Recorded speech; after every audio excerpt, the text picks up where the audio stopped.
Big boss season 9 లో one of the strong contestant గా భరణి కొనసాగుతున్న సంగతి తెలిసిందే. హ్యుమానిటీ అంటే భరణి, భరణి అంటే హ్యుమానిటీ అని చెప్పడంలో ఎలాంటి సందేహం లేదు. ఈ విషయం పక్కన పెడితే ప్రస్తుతం అలాంటి సందర్భం మరొకసారి లైవ్ లో చోటు చేసుకుంది. ఇక బిగ్ బాస్ హౌస్ లో ఉన్న కంటెస్టెంట్స్ ఎవరైతే సంజన, సుమన్ శెట్టి ఉన్నారో వాళ్ళిద్దరికీ కూడా వాళ్ళ ఇంటి దగ్గర నుంచి వచ్చిన కబురు చెప్పాలి అంటే ఆ ఛార్జింగ్ 10% ఉంది.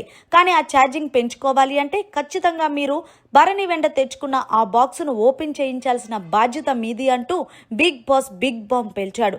దీంతో సుమన్ శెట్టి, సంజన వెళ్ళి వెంటనే భరణి గారు, నాకు మా పాప ఎలా ఉన్నదో తెలుసుకోవాలనుంది, ఒక అమ్మ ఆరాటం మీకు తెలుసు కదా, మీకు తెలియదు ఏముంది చెప్పండి అంటూ సంజన కన్విన్స్ చేసే ప్రయత్నం చేసింది.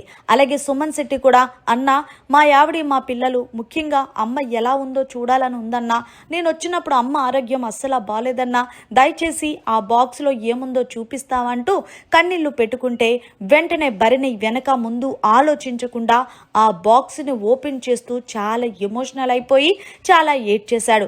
ఇక భరణి మాట్లాడుతూ, ఈ రెండు ఉన్న వస్తువులు, ఒకటి మా అమ్మది, ఒకటి గురువు.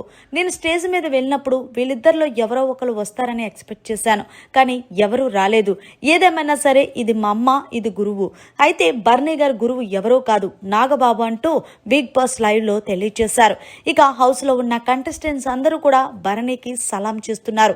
ఎందుకంటే హోస్ట్ నాగార్జున గారు ఆ బాక్స్ ఓపెన్ చేయమని ఎంతలా అడిగినా సరే అసలు ఓపెన్ చేయలేదు. కానీ మొత్తానికి భరణి గారు ఒక అమ్మ ప్రేమ తెలుసుకొని, ఒక ఫ్యామిలీ యొక్క ఎమోషన్స్ తెలుసుకొని కేవలం సంజన గురించి, సుమన్ శెట్టి గురించి ఆయన వెనకాల తెచ్చుకున్న బాక్స్ను ఓపెన్ చేసి మరొకసారి Bharani garu humanity నిరూపించుకున్నారు big boss లైవ్లో. దీంతో ఈరోజు ఎపిసోడ్తో భరణి గారి గ్రాఫ్ ఎక్కడికో వెళ్ళిపోవడం 100% గ్యారంటీ అనే చెప్పాలి. మరి మీరేమంటారు? భరణి గారు సుమన్ శెట్టి అలాగే సంజన విషయంలో తీసుకున్న డెసిషన్ ఎలా అనిపించింది అనేది కమెంట్ సెక్షన్లో తెలియచేయండి. ఇదంతా కూడా లైవ్లో చోటు చేసుకుంది. మరిన్ని లేటెస్ట్ లైవ్ అప్డేట్స్ కోసం చూస్తూనే ఉండండి మన ఛానల్.